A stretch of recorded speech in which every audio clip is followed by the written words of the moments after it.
Hi, so looking at the vial of crystals, as you can see, the growth is diverse but numerous. There's been considerable growth on the sides of the tube and near the top,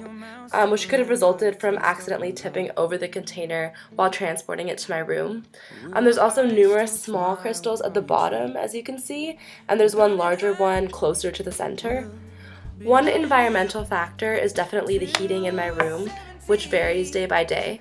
I noticed that as the temperature in my room was lower, the more crystals would grow or appear, which may be because the crystals are soluble at room temperature, so when the heating went up, the once solid crystals, especially the smaller ones, dissolved back into the solution.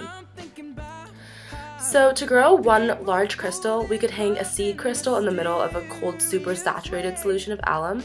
This is because a seed crystal gives the alum something to begin growing on, while in the case of the vial, it was the sides, which could have had some form of contamination. Putting the seed crystal right in the middle would give it automatically something to grasp on, and something that's pure, so it wouldn't affect the overall structure.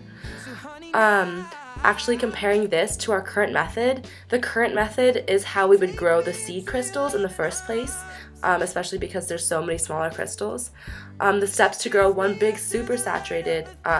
solution, however, would be first to remove a small seed crystal from this vial, glue the seed crystal to the end of a fishing line or string with super glue,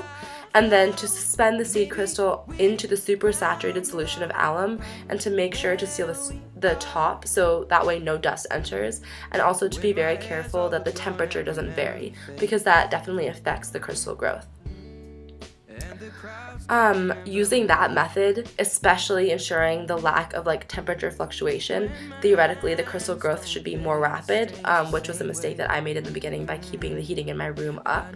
And by not moving it at all, the overall shape will definitely be more authentic and pure than the seed crystals that are currently being grown. So, X-ray diffraction, which is commonly used to basically investigate crystal structure, is very important in determining the structure in general and the spacing between lattice planes and interplanar spacing, also known as D-spacing, which is basically distance between parallel lines of atoms or ions. Bragg's law is an important law that explains the structure of crystals and molecules identified with X-ray diffraction.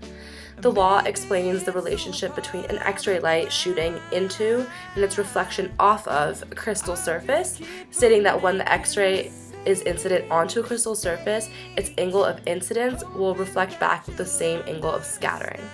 D-spacing is very important in determining the crystal's overall shape and how you expect it to look. Looking at the graph of the diffraction, and especially investigating the longest peak, you can see that the longest peak has a 2 theta value of around 20.5 degrees, and if you plug it into the Bernoulli's equation, which is n lambda is equal to 2d sine theta, and rearrange the equation to solve for d, you get lambda over 2 sine theta. If you plug in the 0.15418 nanometers, which was the incident wavelength used, and then divided it by the 2 theta value, then we determined